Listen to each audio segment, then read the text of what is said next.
Welcome to TOAMagic.com's Auction of the People pre-stream. We're breaking down the 8 decks that will be featured in this exclusive event for the top 8 players in our EE6 leaderboard. These are all decks that have won a Grand Prix in the Legacy format in the past 12 years. That said, let's get to some decks.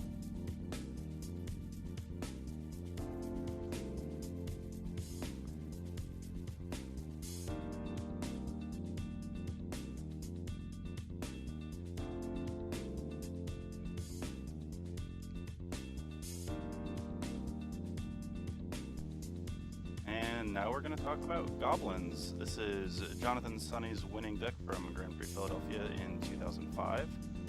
And as expected, it's a bunch of mountains and colorless lands and goblins. Exciting stuff, Peter. So what's this deck's primary game plan?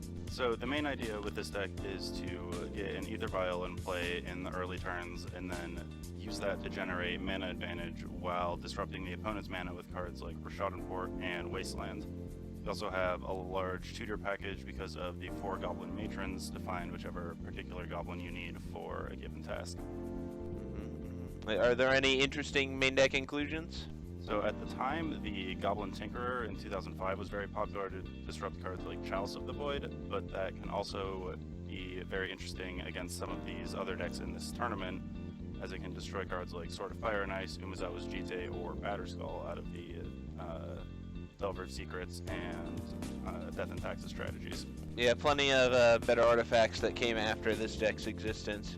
What do you think about the sideboard of the Goblins deck versus the rest of the field? So a card that we're really excited to see come into action is Patron of the Aki. It's a card that a lot of people might not see coming if they haven't looked over the deck lists particularly thoroughly.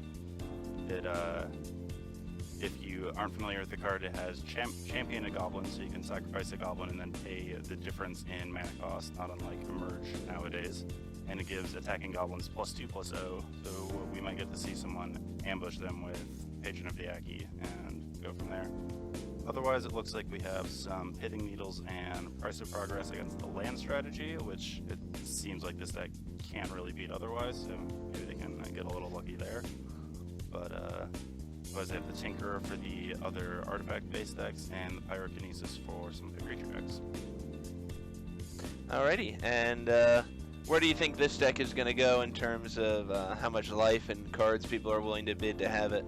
So I think whoever ends up playing the Goblins deck will likely need as many of the cards as possible, probably staying at 6 or 7, but can be a little more aggressive with bidding the life totals.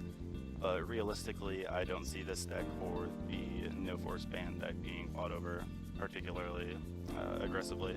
So it's probably going to be pretty close to a full hand and life total. I'm inclined to agree. It does look like some of the other decks are a bit more powerful, but that should be interesting to see how it all balances out. Definitely. There's Legacy in 2005 was very different from Legacy now. Indeed. So there we have it. Goblins 2005.